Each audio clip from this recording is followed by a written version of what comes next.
One thing about me, I never shy away from learning. And one of the ways in which I always put myself in positions of learning is by listening to a lot of podcasts. I love podcasts because you get to pick the brains of people that are very inspirational, very successful, but also very aspirational. You are going to get a lot of lessons that in real life is going to probably take you a lot of time, a lot of energy, and most importantly, a lot of money for you to be able to learn. Here are 5 podcasts that I listen religiously that has tremendously changed my life. The first one is going to be The Diary of a CEO. This is such a well-rounded podcast. Any given episode, you are going to grab so much value. The guests on this podcast are literally like top tier. Steve Barnett is such a good host. He is very intuitive. He asks very, very good questions, but he also makes his guests very comfortable so that they can be able to interact not only with him, but also with us. The second one is going to be The Journey by Morgan DeBarn, and she's actually one of the founders of Afrotech. Her podcast focuses a lot on career entrepreneurship. She talks about how she blends her professional life with her personal life and how that blend really look like for a high achieving woman like herself. But also she has very, very good guests, and a lot of them are Black, which I love because I love listening to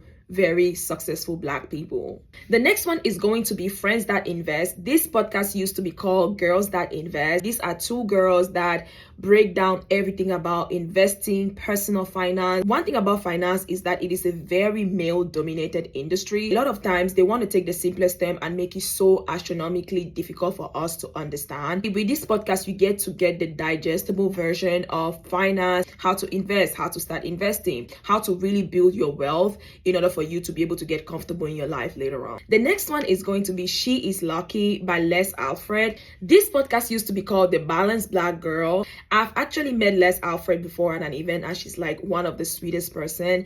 I love this podcast because it caters a lot to a younger audience. Her podcast is such a good blend of career, entrepreneurship, but also health and fitness. It always brings guests that we know to some extent, that we relate to, or guests that we see on our TikToks, on our Instagrams, and we want to know more about them, and I can relate with it on a day-to-day basis. The last one is going to be The Read, and is hosted by Kid Fury and Chriselle. It is just one of the podcasts that tells me, girl, go live life, be a little messy. It always gets me in a good mood for the weekend.